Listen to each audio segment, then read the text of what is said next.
Meus irmãos, então vamos começar. Quando eu estava preparando o estudo de hoje, eu estava pensando. Hoje, quando a gente fala, o Espírito Santo é Deus, eu acho que na cabeça de todo mundo, isso não tem nenhum problema nessa frase. O Espírito Santo é Deus. Estranho seria se alguém falasse, o Espírito Santo não é Deus. Alguém acha que o Espírito Santo não é Deus? Ninguém acha, todo mundo acha que o Espírito Santo é Deus. Mas se eu contar um negócio para os irmãos, vocês não vão acreditar. Por muitos anos, alguns cristãos defenderam com unhas e dentes que o Espírito Santo não é Deus. Aliás, inclusive que Cristo não é Deus. São algumas heresias que durante toda a história da igreja foram levantadas, combatidas. A igreja precisou se mobilizar, os líderes, os pais da igreja precisaram se posicionar contra essas heresias, combatendo, assim como Paulo pregou tanto em suas cartas. E antes de começar a falar sobre a doutrina do Espírito Santo, eu queria muito trazer um retrospecto histórico dessas heresias que foram levantadas. Antes que as pessoas começassem a falar, a defender a tese de que o Espírito Santo não é Deus, surgiu uma heresia chamada arianismo, que dizia que Cristo, que Jesus, ele não tinha uma essência divina. Ele era uma pessoa que era intermediária entre a divindade e a humanidade. Jesus não era nem Deus e Jesus não era homem. Jesus estava ali no meio. E essa heresia começou a espalhar, meus irmãos, nas igrejas. Os chamados arianos, ou os estudiosos do arianismo, eles começaram a ensinar essas doutrinas, essas falsas doutrinas, defendendo que Jesus não era Deus, que ele possuía uma essência intermediária entre a divindade e a humanidade. Foi então que em 325 depois de Cristo, a igreja precisou se reunir, os principais líderes foram convocados, passa o slide, foram convocados para um concílio, que ocorreu no ano de 325, ficou conhecido como o Concílio de Nicéia. Qual que foi o principal objetivo desse concílio? Deixar estabelecido, registrado, que esse ensino era um falso ensino. E como que eles combateriam esse falso ensino? Falando qual que é o verdadeiro ensino. E aí, nesse concílio de Nicéia, foi editado um credo, foi escrito, redigido, um credo chamado Credo de Nicéia. Eu vou ler um pouco desse credo para vocês prestarem atenção o quão ficou claro e repudiado essa heresia do arianismo. Cremos em um só Deus, Pai Todo-Poderoso, Criador de todas as coisas, visíveis e invisíveis, e em um só Jesus Cristo, Senhor Jesus Cristo, Filho de Deus, gerado, unigênito do Pai, isto é, da substância do Pai. Falando de Jesus ainda, Deus de Deus, luz de luz, Deus verdadeiro de Deus, Deus verdadeiro de Deus verdadeiro, gerado, não feito, consubstancial ao Pai. O que eles estão dizendo aqui? Que Jesus, ele tinha a mesma essência do Pai. Ele não foi criatura de Deus, como os arianos falavam. Jesus, ele foi gerado de Deus. Ele era filho de Deus e tinha a mesma essência de Deus. E aí eles continuam combatendo. Por quem, por meio de Jesus, foram feitas todas as coisas que estão no céu ou na terra, o qual por nós homens e para nossa salvação desceu, se encarnou e se fez homem, padeceu e ressuscitou ao terceiro dia e subiu aos céus. Ele virá para julgar os vivos e os mortos, e no Espírito Santo. Ele virá para julgar os vivos e os mortos, ponto. Aí volta lá em cima, cremos no Espírito Santo. Então, nesse credo, a frase reservada à terceira pessoa da Trindade, que foi o Espírito Santo, foi essa. Isso tudo para falar de Jesus, para combater o arianismo, e aí no final, e no Espírito Santo. Os adeptos da heresia do arianismo, eles ficaram ofendidos, óbvio, mas eles encontraram mais uma brecha para continuar ensinando os falsos ensinos. Qual foi? Se Cristo é Deus de Deus, luz de luz, gerado e não criado, então o Espírito Santo é criatura de Deus? O Espírito Santo não é Deus? Porque, vocês viram no credo, não fala sobre a essência do Espírito Santo, só fala que eles creem no Espírito Santo. Não fala o que é o Espírito Santo, se o Espírito Santo foi gerado por Deus, ou se o Espírito Santo é Deus. Só fala, cremos no Espírito Santo. E a partir daí, muitas heresias começaram a surgir novamente, agora sobre a pessoa do Espírito Santo, falando que o Espírito Santo também não tinha a essência de Deus, mas na verdade que o Espírito Santo era apenas um servo de Deus. Ele era uma criatura feita por Deus, para que o propósito de Deus fosse feito. E aí eles começaram a ensinar isso, e mais uma vez, os pais da igreja perceberam que aquela heresia estava atrapalhando no crescimento da igreja, atrapalhando na expansão do verdadeiro evangelho. E aí foi necessário haver um novo concílio, foi o concílio de Constantinopla, onde lá eles puderam acrescentar mais alguns predicados à pessoa do Espírito Santo, no credo. Eles fizeram um enxerto no credo, eles acrescentaram. O que eles acrescentaram? Acrescentaram que o Espírito Santo é Senhor, doador de vida e procedente do Pai, adorado e glorificado junto com o Pai e o Filho. Então, para suprir essa lacuna que foi criada, que deu margem para que as heresias surgissem, os pais da igreja, aqueles líderes que estavam reunidos naquele concílio, acrescentaram essas palavras. O que é o credo? O credo foi uma forma da igreja criar as diretrizes de ensino para todos os crentes, para que eles não fossem enganados sobre coisas que são basilares, coisas que são importantes e relevantes sobre a fé. Então, esse credo, ele tinha essa importância, porque se caso uma pessoa ouvisse um ensino, por exemplo, Jesus, ele é criatura de Deus. Não, mas peraí, mas o credo fala aqui que Jesus não foi criado, ele foi gerado de Deus. E aí ele já sabe entender que é uma falsa doutrina, e sabe também rechaçá-la. E aí, a mesma coisa aconteceu com relação ao Espírito Santo. Eles precisaram colocar no credo para que as falsas doutrinas sobre o Espírito também fossem rechaçadas. Por que eu quis trazer esse retrospecto? Eu fiz a pergunta no início, se todo mundo acreditava que o Espírito Santo era Deus, e todo mundo disse que sim. Mas, meus irmãos, para que chegássemos hoje a ter essa consciência, muita gente precisou lutar. Talvez alguns morreram para falar que o Espírito Santo era Deus. É uma história apócrifa, não tem certeza se realmente aconteceu, mas que Ariano estava no concílio, e que quando ele começou a levantar essas heresias, um pai da igreja se levantou e deu uma bofetada na cara dele. E aí esse pai da igreja futuramente se tornou um santo da igreja, por combater as heresias. Então, muita gente lutou para combater esses falsos ensinos, para que hoje nós pudéssemos dizer, o Espírito Santo é Deus. Está dando um pouquinho de microfonia aqui no meu microfone.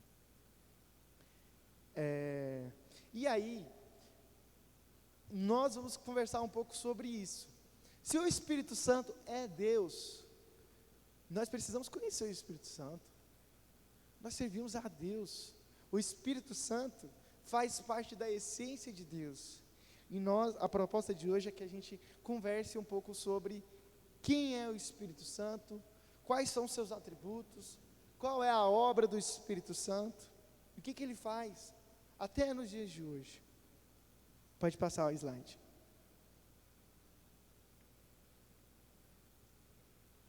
O ser de Deus e a Trindade. O pastor falou sobre Trindade, mas eu quero retomar algumas questões rapidinho para a gente entender um pouco mais sobre o Espírito Santo. Aquela imagem ali dá para ver, explicar um pouco o que é a Trindade. A Trindade, ela representa a essência de Deus. 3 pessoas e uma essência. 3 pessoas e um ser. O ser é Deus. Quais são as 3 pessoas? Pai, o Filho e o Espírito Santo. O Pai é o Espírito Santo? O Pai não é o Espírito Santo, mas o Pai é Deus. O Espírito Santo é o Filho? Não, mas o Espírito Santo é Deus, assim como o Filho é Deus. A essência, todos compartilham, que é a essência da divindade. Todos têm a essência divina, mas cada um é uma pessoa diferente da mesma essência. Até aqui todo mundo está entendendo. Gente, qualquer dúvida vocês levantam a mão e falam, porque embaraça a cabeça mesmo. Mas vamos lá. Eu disse que Deus é uma essência em 3 pessoas. Nós temos um ser. O Mãe Dobrando é, eu sou, vocês são, cada um possui um ser.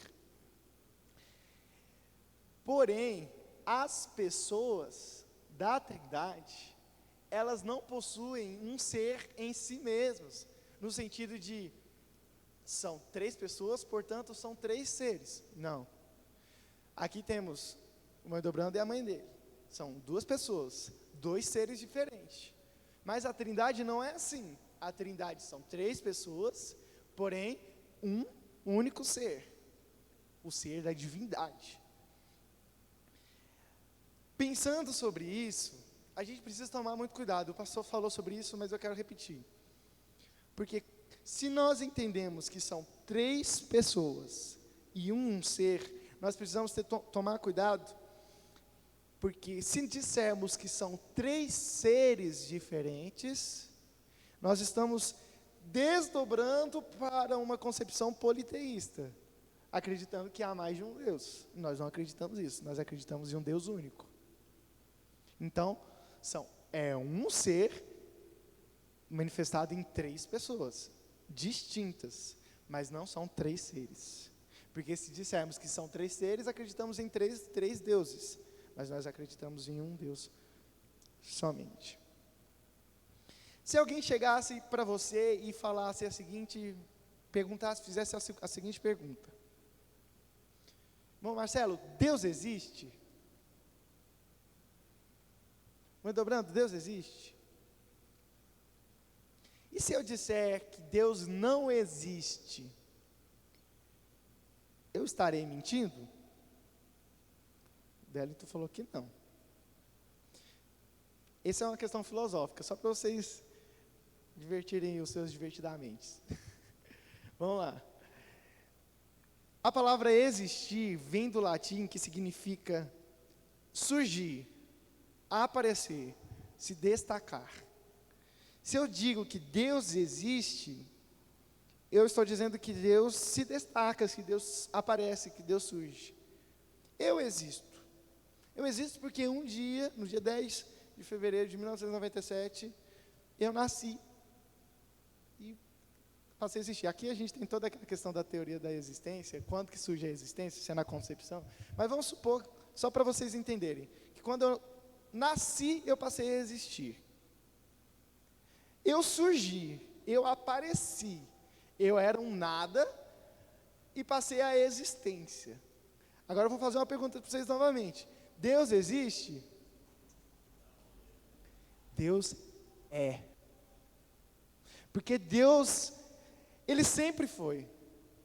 Deus não teve um momento que não existiu, em que não era Deus. Deus, em sua essência, é eterno. Ele sempre foi, quando Ele vai se revelar a Moisés, Ele diz: eu sou o eu sou. Antes que tudo fosse criado, Deus já era. E Ele será eternamente. Então, Deus, o ser de Deus, Ele está num patamar de supremacia que nós não conseguimos compreender. Nós não podemos comparar o nosso ser com o ser de Deus, porque o ser de Deus é um ser puro. Deus existe nele mesmo, Ele não depende de ninguém para existir, nós dependemos. A nossa existência está condicionada a Deus, mas Deus não está condicionado a ninguém. Nós somos completamente dependentes desse ser supremo. Alguém pode abrir, por gentileza, em Atos 17, 28, a parte A do versículo.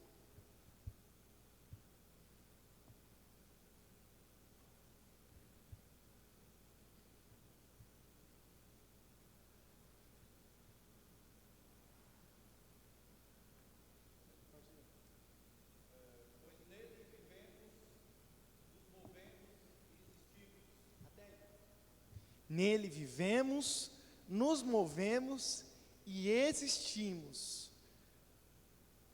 Nós estamos completamente ligados, dependentes do Senhor.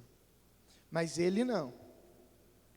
Dizer que Deus não existe, quando eu digo que Deus não existe, isso, meus irmãos, não é que vocês não podem falar, Deus não existe, não. É só para vocês entenderem o ser de Deus. São elucubrações filosóficas para vocês entenderem o ser de Deus. Dizer que Deus não existe não quer dizer que não há um Deus, mas sim quer dizer que Deus não foi criado. Deus, Ele não está limitado ao tempo, Deus não está limitado ao espaço. Deus é Deus independente do tempo e independente do espaço.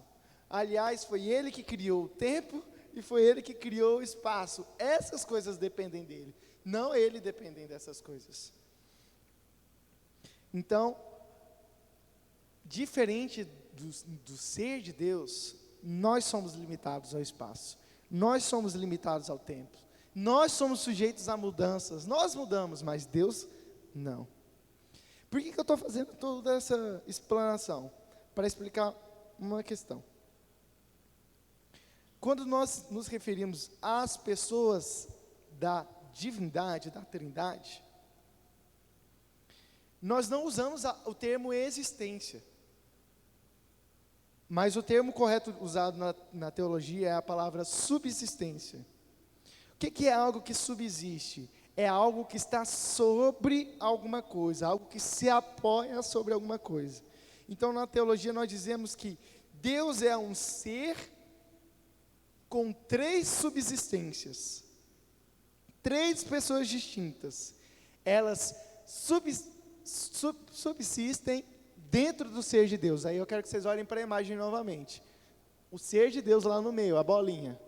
E as outras 3 pessoas subsistem no ser de Deus.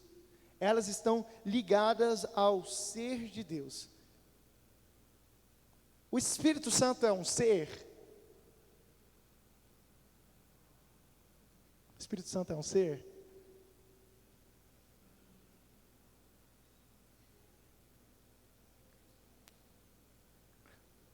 O Espírito Santo não é um ser, o Espírito Santo é Deus. Mas é uma pessoa que subsiste na essência de Deus, no ser de Deus. Então, o ser do Espírito Santo é o ser de Deus. A essência do Espírito Santo é a essência de Deus. Quando falamos sobre ser, a gente fala sobre essência. Então, talvez fique mais fácil para entender. O Filho é um ser, o Filho é Deus, uma pessoa que subsiste na essência de Deus. Feito toda essa explanação para explicar sobre o Espírito Santo. Vamos lá. A palavra de Deus, tanto no Velho Testamento, tanto no Novo Testamento, ela traz muitos textos falando sobre a pessoa do Espírito Santo. E por muitas vezes nesses textos, a palavra de Deus atribui à pessoa do Espírito Santo características da personalidade humana.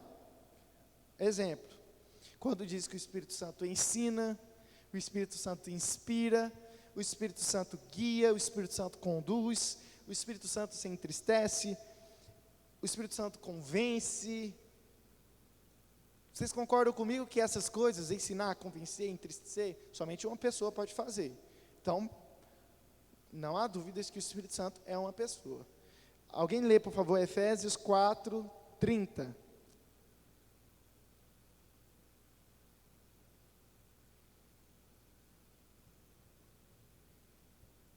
Efésios 4, 30.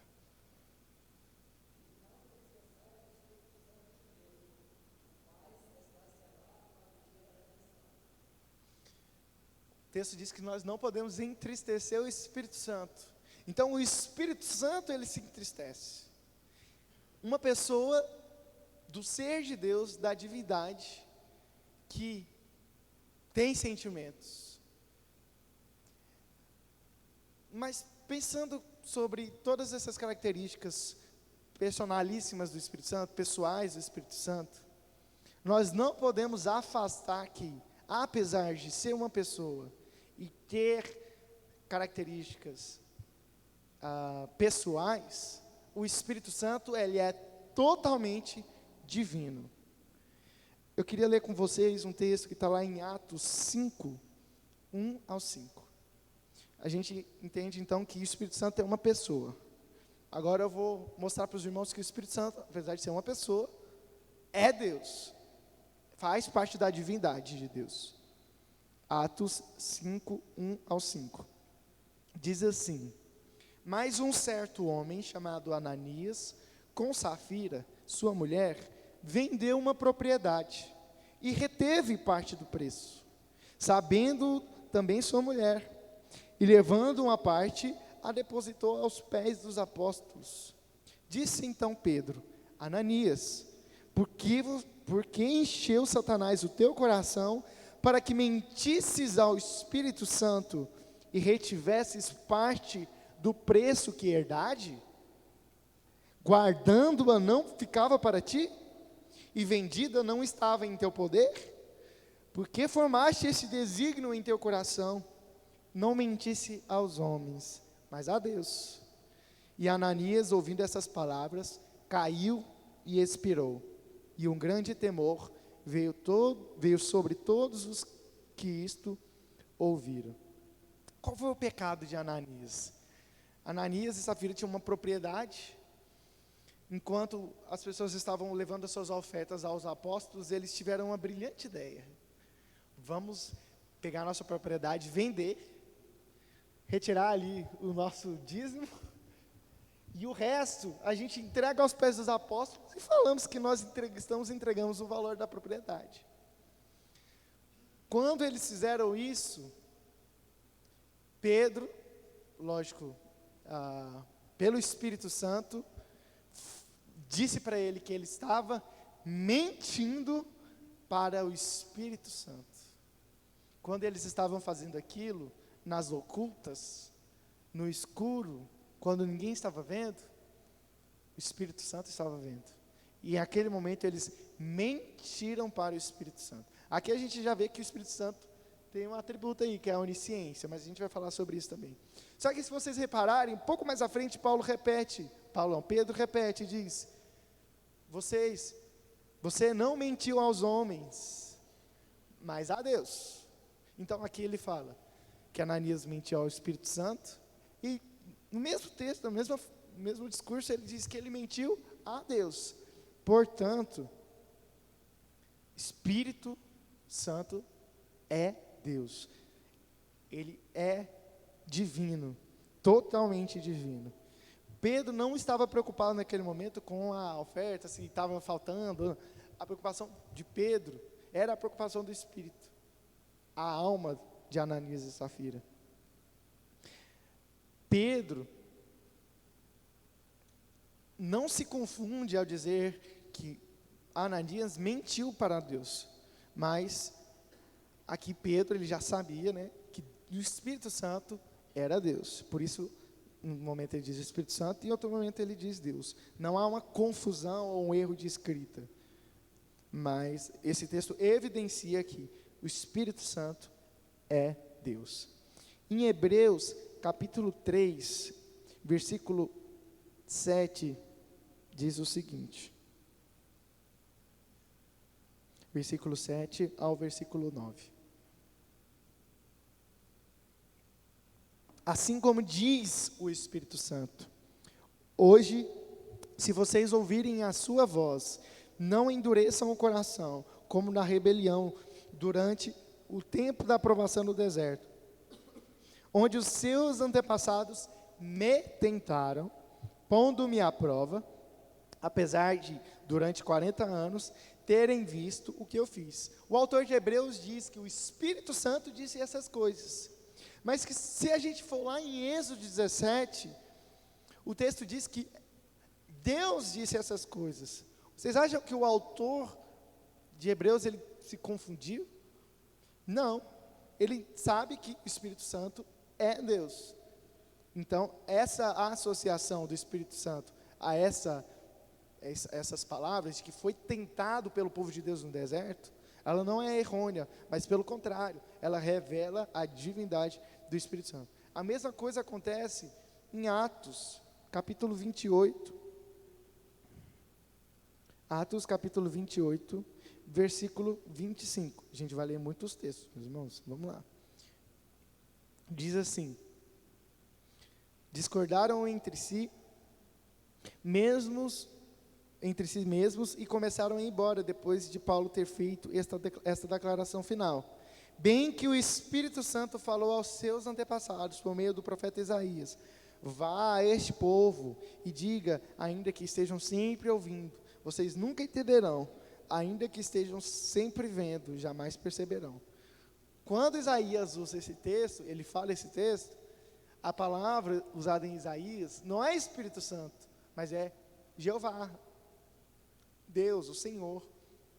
Mais uma vez, Paulo ele não comete o erro, mas pelo contrário, ele nos mostra que o Espírito Santo é Deus. Pode passar?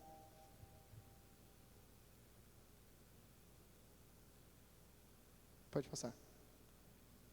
Vamos falar um pouco agora sobre os atributos e as obras do Espírito.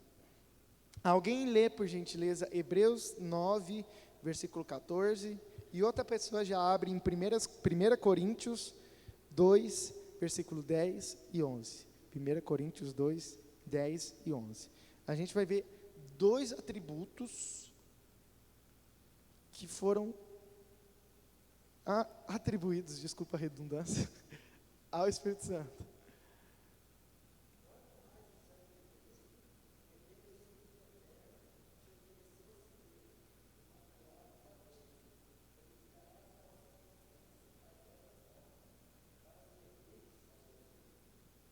Qual que é o atributo que é dado ao Espírito Santo aqui? O Espírito eterno. 1 Coríntios 2, 10 e 11.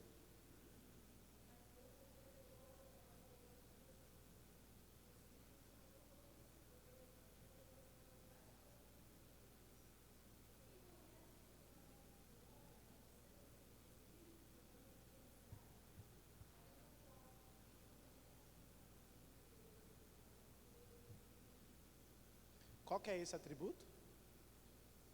Onisciência. Então, se o Espírito Santo é eterno e é onisciente, e a eternidade e a onisciência são atributos incomunicáveis de Deus, o que é um atributo incomunicável mesmo? Que não é compartilhado conosco, com os homens, com a criação. Então, vamos lá, de novo. Se esses textos dizem que o Espírito Santo é eterno e onisciente, e esses atributos são atributos incomunicáveis de Deus, ao silogismo. Logo, Deus, Espírito Santo é Deus. Não tem como negar a divindade do Espírito Santo. A palavra é clara e mostra que o Espírito Santo possui a essência da divindade. Da mesma forma que o Filho, ele tem um papel, ele tem uma tarefa na obra da redenção, o Espírito Santo, ele também faz parte da missão de Deus para salvar a humanidade. O Filho de Deus, ele foi enviado pelo Pai, né? Foi enviado pelo Pai para cumprir a missão. Em 1 João, capítulo 4, versículo 14, diz o seguinte, 1 João 4, 14. E vimos e testemunhamos que o Pai enviou o seu Filho para ser o Salvador do mundo. Então, o Filho está cumprindo uma missão do Pai, uma missão missiológica. O Filho atua como missionário, enviado pelo Pai, para cumprir qual que é o propósito? Salvar o mundo. Nesse propósito, o Espírito também tem uma tarefa.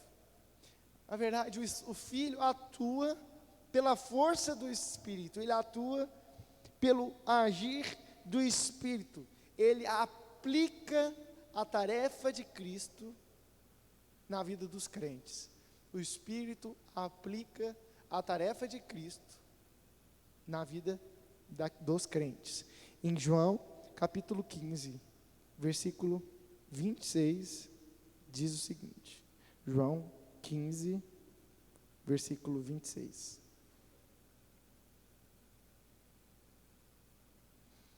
Quando vier o conselheiro que eu enviei a vocês da parte do Pai, o Espírito da verdade que provém do Pai, ele testemunhará ao meu respeito. Ou seja, ele coopera na obra de Deus aqui na terra.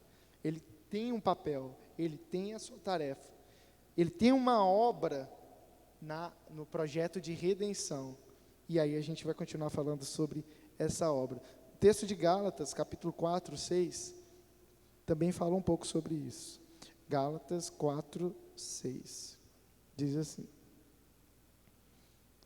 e porque vocês são filhos, Deus enviou o Espírito de seu Filho ao coração de vocês, e ele clama, Abba, Pai. Ou seja, vocês recebem, vocês reconhecem o Filho, e o Espírito do Filho em vocês, ele revela a paternidade, ele mostra que Deus é o Pai. Então vocês percebem que esse mover econômico da Trindade, né, para dizer o termo teológico, esse mover da Trindade no processo, no plano de redenção, a Trindade está interagindo. O Pai envia o Filho salva, o Espírito convence, revela o Pai, e aí, então são tantas obras do Espírito que a gente vai continuar falando, mas a Trindade trabalha para redimir a criação.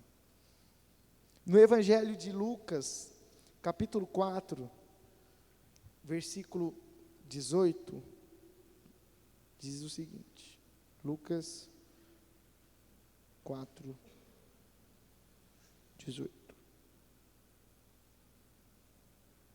O Espírito do Senhor está sobre mim, porque Ele me ungiu para pregar boas novas aos pobres. Ele me enviou para proclamar liberdade aos presos e recuperar a vista dos cegos e para libertar os oprimidos. Quem está dizendo isso?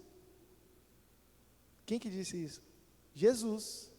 Quem Jesus disse que ungiu e o enviou para cumprir a missão de Deus? O Espírito. Então, o Espírito está comprometido com a obra missionária de Deus. A Trindade está toda envolvida para a redenção da humanidade. Jesus ele foi impulsionado pelo Espírito para cumprir a missão do Pai. Agora, eu coloquei ali alguns tópicos na criação, Antigo Testamento, que a gente vai falar um pouco sobre a obra do Espírito naqueles 4 pontos. Primeiro, a obra do Espírito na criação. Vocês acham que no momento da criação, o Espírito Santo trabalhou? Ou foi só Deus que trabalhou na criação? Trabalhou? O Filho também? Só o Filho? Só o Espírito? Os 3? Vocês lembram quando em Gênesis fala que o que pairava sobre a face das águas? O que estava sobre a face das águas? O Espírito estava lá, no momento da criação. Mas tem um outro texto que é muito interessante para a gente entender. Salmos 104, versículo 30.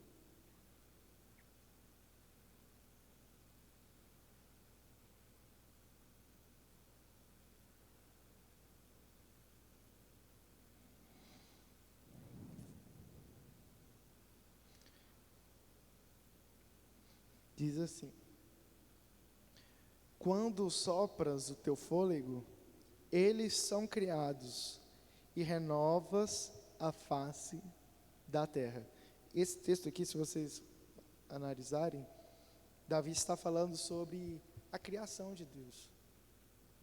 No Velho Testamento, vocês não vão ver o termo Espírito Santo. Vocês vão ver Espírito de Deus, o Espírito, o fôlego de Deus, o sopro de Deus, o vento de Deus. Essas palavras, fôlego, sopro, no original, em hebraico, a palavra ruá, que significa o sopro de Deus, o vento de Deus. E sempre que vocês verem associados à divindade de Deus, estará se referindo ao Espírito. Por exemplo, nesse texto, quando diz que quando sopras o teu fôlego, ou seja, o teu Espírito, eles são criados. Vocês lembram da formação, a criação do homem? Quando Deus te formou do pó da terra, o que foi que ligou o homem, aquela criatura, à divindade? Qual foi o ponto de contato que trouxe um espírito vivificante? O sopro, o ruá de Deus, o Espírito de Deus. Quando o Espírito é soprado, ali o homem tem o seu contato com a divindade. Da mesma forma, o Espírito de Deus, ele tem essa obra, a obra de nos ligar à divindade.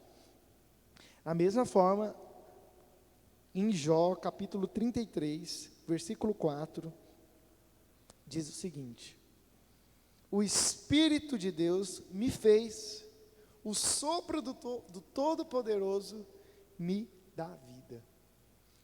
O Espírito de Deus, ele participou da criação.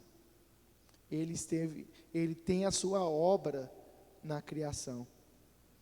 Assim como nós falamos em Gênesis 7, o sopro de Deus nas narinas do homem fez com que ele tivesse um espírito vivo e se tornasse um ser vivente. E outra coisa interessante para terminar esse ponto da obra do Espírito na criação, é que em Gênesis capítulo 1, 26, quando Deus vai falar sobre a criação do homem, Ele não fala como fez os animais, Ele não fala como fez toda a criação, os astros, Ele fala de uma forma diferente. Ele não fala na primeira pessoa, Ele fala: façamos o homem. Aqui revela como o Espírito Santo também atuou na obra da criação. Eu separei a obra da criação com a obra do Antigo Testamento, para poder fazer essa ênfase mesmo na criação. mas a criação também está no Antigo Testamento, tá, gente? Vamos então falar um pouco sobre a obra no Antigo Testamento. Como eu disse para vocês, no Antigo Testamento vocês vão ver Espírito de Deus, vão ver sopro, o Espírito, mas raramente vocês vão ver Espírito Santo. Todas as vezes que o Espírito Santo, ele vem se revelar no Antigo Testamento, todas não, a maioria das vezes, ele vem de uma forma providencial. Quando num momento alguém está precisando de uma solução, alguém está precisando de uma sabedoria, está precisando de força, está precisando de uma palavra, o Espírito vem de uma forma providencial. Vamos aos exemplos. Ezequiel capítulo 2, versículo 2. Isso é um exemplo profético. Diz assim, enquanto ele falava, o Espírito entrou em mim e me pôs em pé e ouvi aquele que me falava. Aqui é Ezequiel falando sobre o chamado dele, a convocação dele, dizendo que o Espírito de Deus entrou nele, ele se pôs em pé e ouviu aquilo que o Senhor falava. Números, capítulo 24, versículo 2.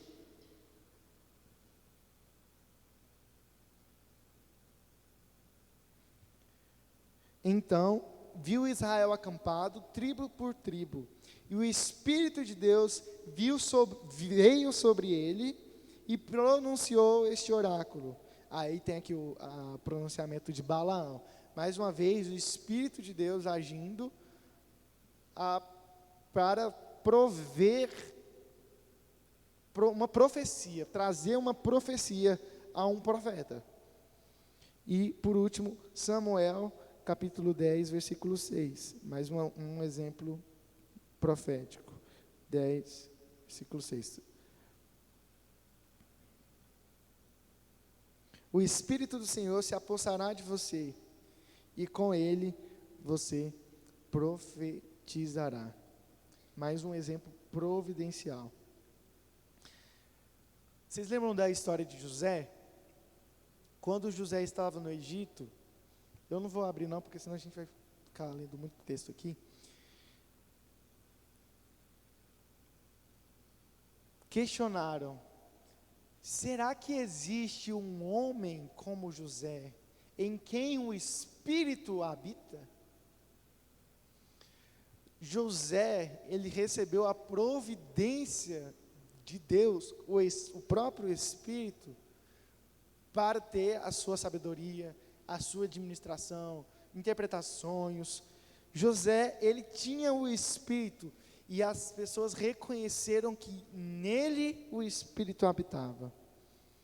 Moisés, quando foi conduzir o povo no deserto, ele precisou receber o Espírito. Vocês podem conferir, Números capítulo 11, versículo 25. Os juízes, todos os juízes, eles receberam a providência de Deus para poder representar o povo e ajudar o povo em cada momento específico. Exemplos. Em Juízes capítulo 3, versículo 10, conta da história de Otiniel, que recebeu, esse exemplo aqui é bom abrir. Juízes capítulo 3, versículo 10. O Espírito do Senhor veio sobre Otiniel, sobre ele, de modo que liderou Israel e foi à guerra. O Espírito Santo de Deus, foi a providência de Deus para conduzir o povo, através de Otiniel, liderar o povo até aquela guerra. Juízes capítulo 6.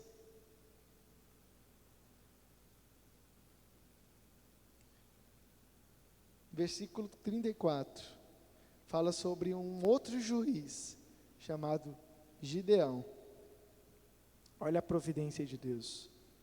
Então o Espírito do Senhor apoderou-se de Gideão, e ele, com o toque da trombeta, convocou os abiesritas para segui-lo. E aí continua. Mais uma vez, ele foi empoderado pelo Espírito.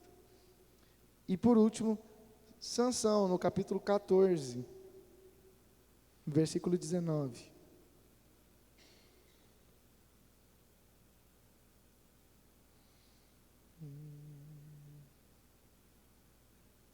Então o Espírito do Senhor apossou-se de Sansão, e ele desceu a Escalon, matou 30 homens. Gente, o Espírito usou Sansão para matar 30 homens. Pegou as suas roupas e as deu aos que tinham explicado o enigma, que tem o contexto. Mas o que eu quero mostrar para vocês é que o Espírito de Deus estava no Velho Testamento.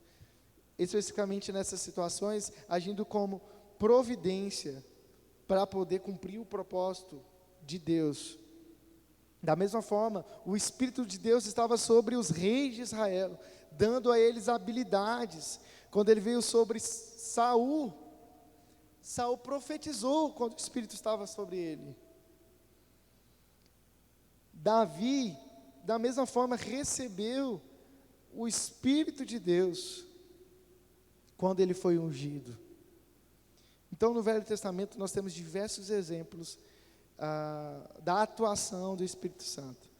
Não sei se já questionaram para vocês, mas essa história do Espírito Santo aí e tal, é coisa de pentecostal, nem tem Espírito Santo no Velho Testamento, vem esses fundamentos, essas fundamentações assim.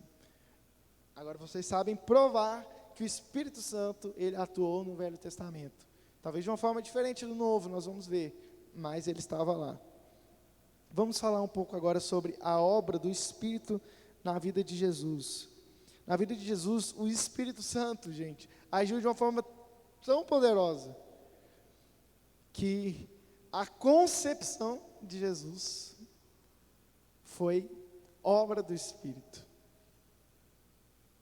Em Lucas 1,35 diz que o Espírito Santo virá sobre ti, a força do Altíssimo te cobrirá com a sua sombra.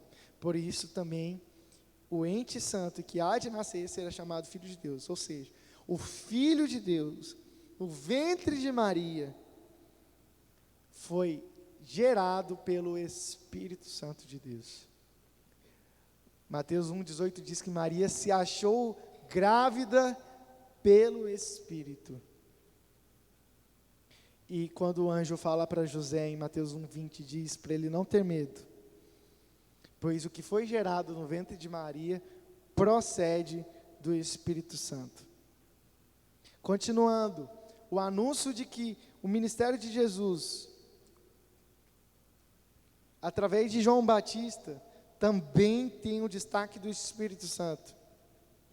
Quando João Batista foi consagrado ao voto de Nazireu, foi declarado que ele seria cheio do Espírito Santo. E aí, posteriormente, ele disse: eu batizo vocês com água, mas virá um que os batizará com o Espírito Santo. E aí a gente pode lembrar do evento do batismo de Jesus, em que mais uma vez o Espírito Santo desce como uma pomba e pousa sobre ele, mostrando, apontando mais uma vez o ministério de Jesus como um propósito divino. E em Lucas 4:1 diz que Jesus estava cheio do Espírito Santo. Em diversos outros textos nós vemos Jesus cheio do Espírito Santo, cheio do poder do Espírito. Em Mateus 12:28 diz que Jesus dizendo: se eu expulso os demônios pelo Espírito de Deus, logo é chegado a vós o reino de Deus. Portanto, o Espírito Santo, ele estava presente no ministério de Jesus, no caminhar de Jesus. O que Jesus começou, acho interessante, porque o termo Emanuel, não sei se vocês sabem, significa Deus como um de nós. Jesus, ele era o Deus igual a nós, ou seja, homem, Mas, quando Jesus anunciou sobre o Espírito Santo, ele anunciou alguém que seria diferente, um consolador. Então, enquanto na Trindade temos um Deus comum de nós, que é o Filho de Deus, nós temos alguém que não é comum de nós, que é Espírito, que é o Espírito de Deus, que esteve apontando Jesus em todo o seu ministério, participando da obra de Cristo, antes da morte de Cristo e após a morte de Cristo, que é o que a gente vai falar agora para encerrar. A obra do Espírito Santo na vida do crente. Alguém pode abrir, por gentileza, em João, capítulo 6, versículo 8 ao 11.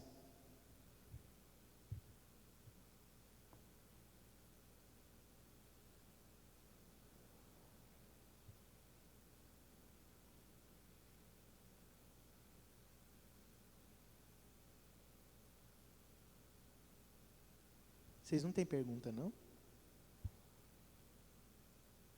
Podem perguntar, gente. João 6, 8 a 11. Alguém pode ler?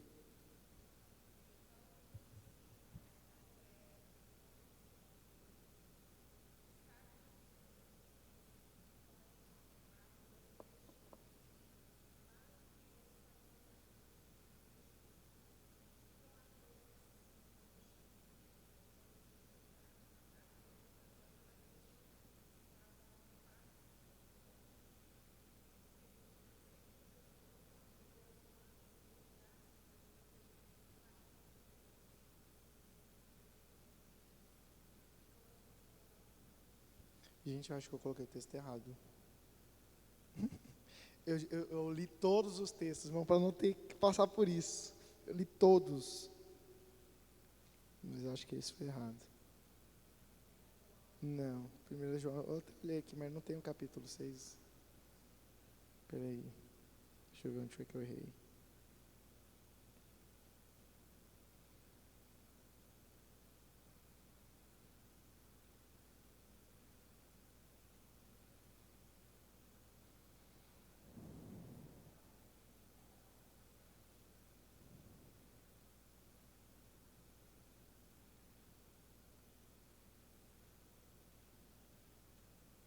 Enfim.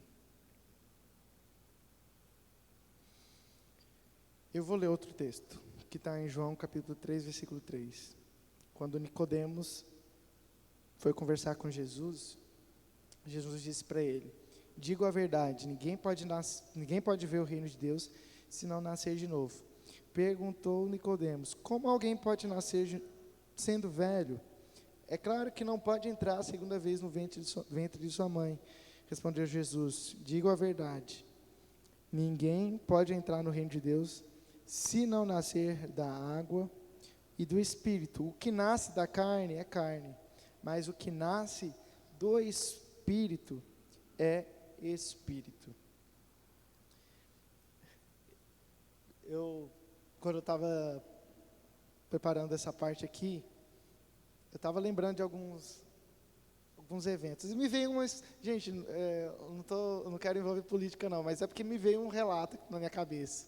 Em 2018, quando o Bolsonaro tomou uma facada, ele falou que nasceu de novo. Se alguém falar para você que nasceu de novo,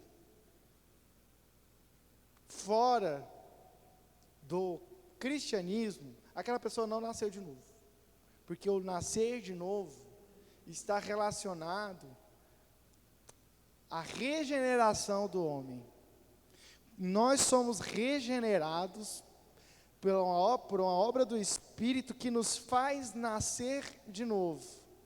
Então, quando Jesus diz que aquele que deseja ver o reino de Deus, ele precisa nascer de novo, ele precisa ser regenerado.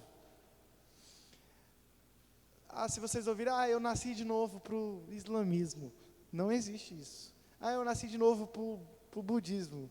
Não existe isso, porque o nascer de novo, ele está relacionado com a obra do Espírito, a obra de regeneração e transformação do indivíduo, que é realizada pelo Espírito. Por quê? Sem essa obra do Espírito, nós não podemos ir até Deus. Precisamos ser regenerados, precisamos passar pela obra do Espírito para poder irmos até Deus. É o que diz em 1 Coríntios capítulo 2, versículo 14, eu espero que esteja correto. Quem não tem o Espírito, não aceita as coisas que vêm do Espírito de Deus, pois lhes são loucura, e nem é capaz de entendê-las, porque elas são discernidas espiritualmente. Em Tito, a gente lê tão pouco Tito, né? Mas esse texto aqui é um texto muito interessante. Capítulo 3, versículo 5 diz, Tito 3, 5. Não por causa de atos de justiça por nós praticados, mas devido à sua misericórdia. Ele nos salvou pelo lavar regenerador e renovador do Espírito Santo, que Ele derramou sobre nós generosamente, por meio de Jesus Cristo, nosso Salvador. Jesus Cristo nos salva, e o Espírito Santo nos limpa, nos regenera, nos faz novo, muda a nossa identidade, Ele nos faz nascer de novo, para continuar um processo de caminhada com Cristo. Depois da regeneração, esse novo crente, ele entra num outro processo, que é o processo da santificação, que também é realizado pelo Espírito Santo, efetuado pelo Espírito Santo. E nesse processo da vida do crente, o Espírito Santo, ele, se a gente for ler, são diversos textos. Eu não vou ler eles não, meus irmãos, para que o nosso tempo já esgotou. Mas para resumir, o Espírito Santo, ele age na vida dos crentes, distribuindo dons espirituais para a edificação da igreja e a edificação dos outros santos. São dons que cada um de nós recebemos de forma deliberada pelo Espírito Santo, presentes do Espírito Santo de Deus, para que a igreja seja edificada, para que a igreja cresça. Em Romanos, capítulo 12, Coríntios, capítulo 2, Efésios, capítulo 4, 1 Pedro, capítulo 4, todos esses textos falam sobre os presentes especiais que nós recebemos no corpo de Cristo, por parte do Espírito, para a edificação um dos outros. Todos nós temos dons, dados pela obra do Espírito Santo. Outra obra do Espírito Santo na vida do crente, está lá em Romanos 8, versículo 26, 27. O Espírito Santo nos ajuda em nossa fraqueza, porque nós não sabemos o que orar, como orar, mas Ele intercede por nós com gemidos. Ele sonda os nossos corações e sabe qual é a mente do Espírito, porque segundo a vontade de Deus, intercede pelos santos. O Espírito Santo, ele tem um papel de interceder, ele intercede de forma semelhante ao Filho, né, que também intercede como sumo sacerdote. Portanto, os crentes têm a garantia que, quando não soubermos orar, o Espírito Santo intercederá por nós.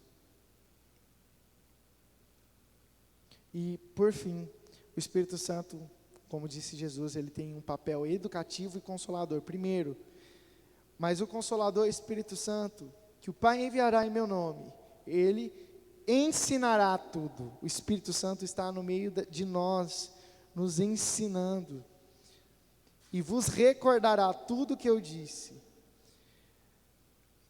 Tem outros pontos, mas vai ficar para outra oportunidade, que são pontos, de certa forma, polêmicos, que eu poderia falar hoje, mas eu não tenho tempo para falar, que é sobre o batismo do Espírito Santo, o selo do Espírito Santo, o dom escatológico do Espírito Santo, mas isso depois a gente conversa. Acho que tem que ter só uma aula para falar sobre o batismo do Espírito Santo, os dons espirituais e os selos do Espírito Santo.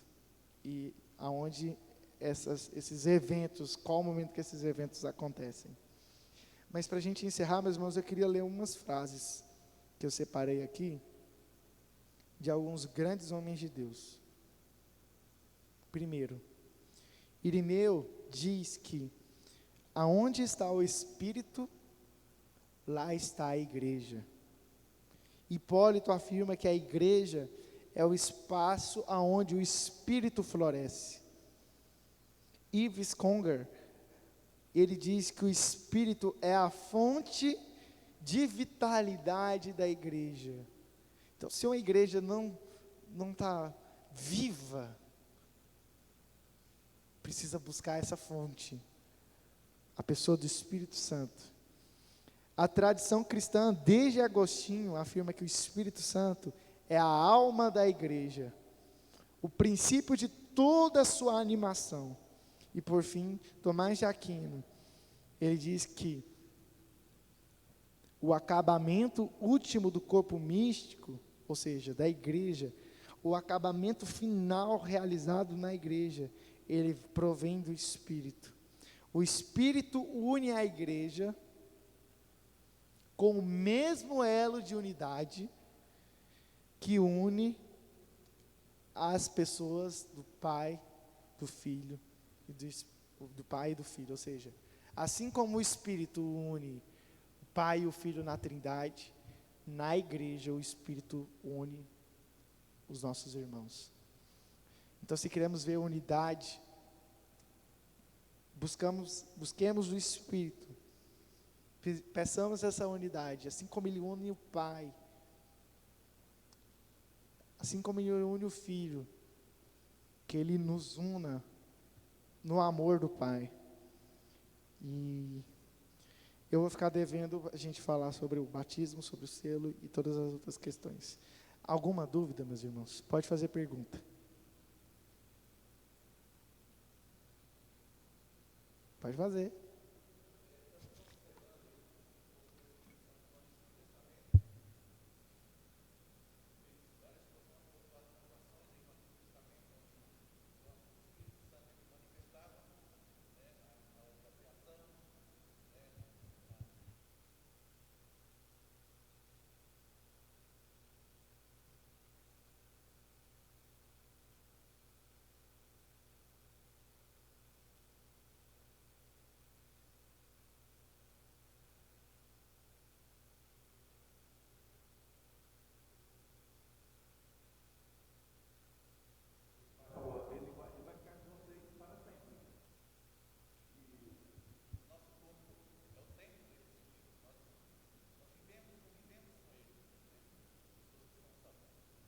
Isso aí, dobrando.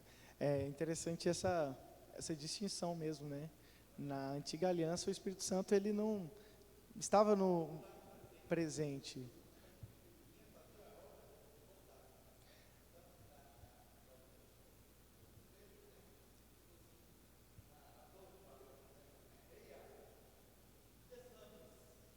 Confundamos.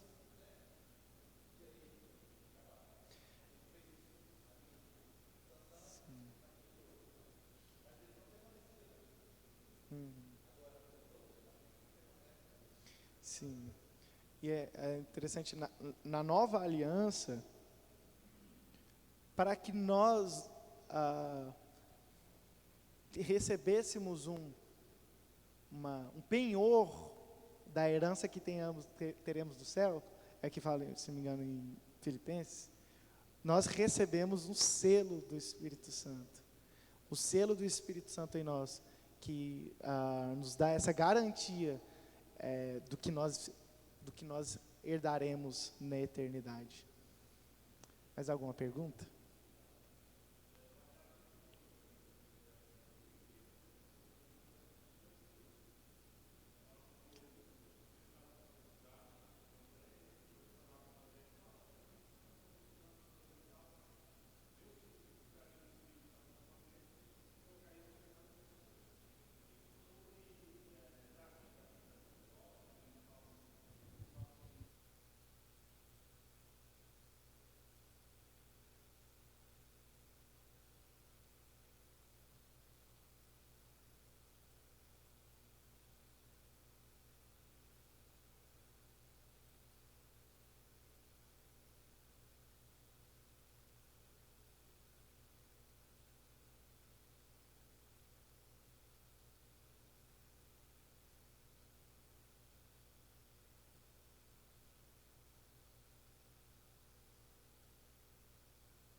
Não, eu não entendo como uma manifestação profética, mas é justamente essa concepção.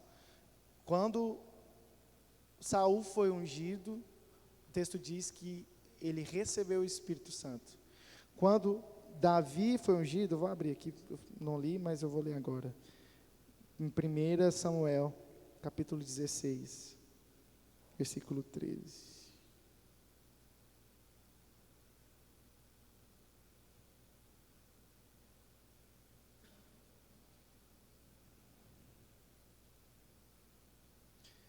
Samuel apanhou o chifre cheio de óleo e o ungiu na presença de seus irmãos. E a partir daquele dia, o Espírito do Senhor apoderou-se de Davi. Ou seja, a unção de Deus sobre Davi, para o propósito que Davi recebera, lhe deu o Espírito de Deus, para que ele recebesse, né, a providência para assumir aquela posição. Ele seria ali o representante de Deus. Para aquilo, ele teria o Espírito de Deus. Ele sabia. Quando ele foi ungido, ele soube que recebeu o Espírito de Deus. Por isso ele pede, não tire de mim o teu Espírito na sua situação de pecado. Boa pergunta. Não sei dizer. Ele perguntou se o Espírito estava nele ou se não agia de forma providencial. Ou se era uma manifestação. Sabe dizer, Márcio?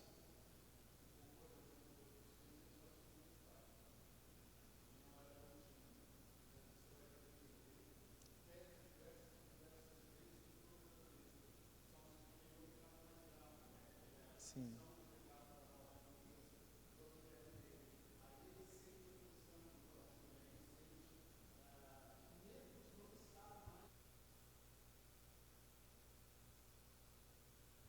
Sim.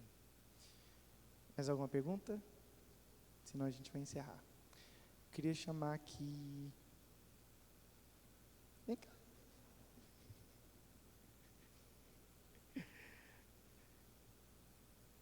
Nossa cozinheira de hoje. Agradecer a Deus pela sua vida e depois você ora agradecendo a Deus por essa noite. Pode ser? Senhor, obrigado pela vida da minha querida irmã Isabel Cristina. Obrigado porque o Senhor tem usado a tua filha, Pai, para nos alimentar. Todas essas terças-feiras o Senhor tem usado as suas mãos e te pedimos que o Senhor venha cuidar dela, Senhor Deus, em todas as suas necessidades. Que o Senhor venha, ó Pai, derramar a tua graça sobre a vida da tua filha, Senhor Deus. Nós somos gratos ao Senhor pela vida dela, Senhor. Que o Senhor venha abençoar toda a sua casa e toda a sua família, no nome de Jesus.